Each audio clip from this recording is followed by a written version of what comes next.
సరే అన్న. ఇది గాంధీనగర్ సౌత్. అయితే ఇవాళ ఈ పరిస్థితి మీరు చూస్తున్నారు. ఏదో నాగార్జున సాగర్ దగ్గర గేట్లు వదులుతానో, శ్రీశైలం గేట్లు వదులుతానో, దూరాలయో, లేకపోతే సార్ నిన్న మొన్న కట్టుకున్న కాళేశ్వరం కాలువను కాదు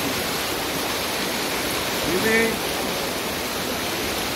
వృధా చేసినటువంటి లేఅవుట్. ఏషియాలోని బిగ్గెస్ట్ టౌన్షిప్ అనుకున్న వనస్థలిపురం పక్కన ఆనుకొని ఉన్నటువంటి రెసిడెన్షియల్ కాలనీ గాంధీనగర్. పర్మిషన్లు అప్పుడేమో బెటర్మెంట్ ఛార్జెస్ కింద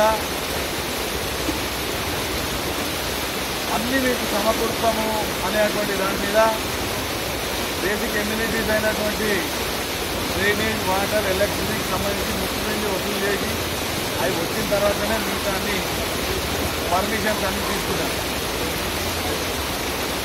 జస్ట్ 7-8 సెంటీమీటర్ల వాన కురిస్తే పరిస్థితికి ఘోరంగా ఉన్నది. అన్ని ఇళ్లల్లా సంసారాలన్నీ ఫస్ట్ ఫ్లోర్కి వెళ్ళిపోయినాయి.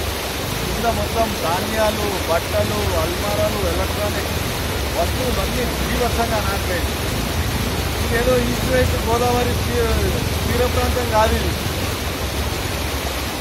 స్టేట్ హైవేకి, నేషనల్ హైవేకి మధ్యలో ఉన్నటువంటి హైదరాబాద్కి ఆనుకొని ఉన్న కాలనీ. కేసీఆర్ గారేమో ఆయన విశ్వనగరం అంటారు, కొడుకు డల్లాస్ అంటారు, ఇంకొక ఆయనేమో డౌనింగ్ స్ట్రీట్ లండన్ అంటారు. ఒకసారి ఇంతకుముందు కూడా మామూలుగా వచ్చినప్పుడే దీన్ని కొద్దిగా ఆలోచన చేయాల్సింది. 2 జిహెచ్ఎంసీ ఎలక్షన్స్లో కూడా వచ్చే 5 ఏళ్ల లోపల మేము కాలనీలకు ఇటువంటి ఫ్లడ్ ప్రాబ్లం రాకుండా చూస్తామనేటువంటి వాళ్ళ మెయిన్ ఎజెండాలో ఒకటే. ఏ పాటి చిన్న చెరువు ఉన్నా, కుంట ఉన్నా సుందరీకరణ పేరు మీద కోట్ల కోట్లు ఖర్చు పెట్టి రాష్ట్రవి దేనికి పనికిరాని కుంటలే కాక దాంట్లో నిండినటువంటి నీళ్లతో పక్కన ఉన్న రెసిడెన్షియల్ కాలనీ కూడా మునిగిపోయే పరిస్థితి ఆలోచించుకోవచ్చు.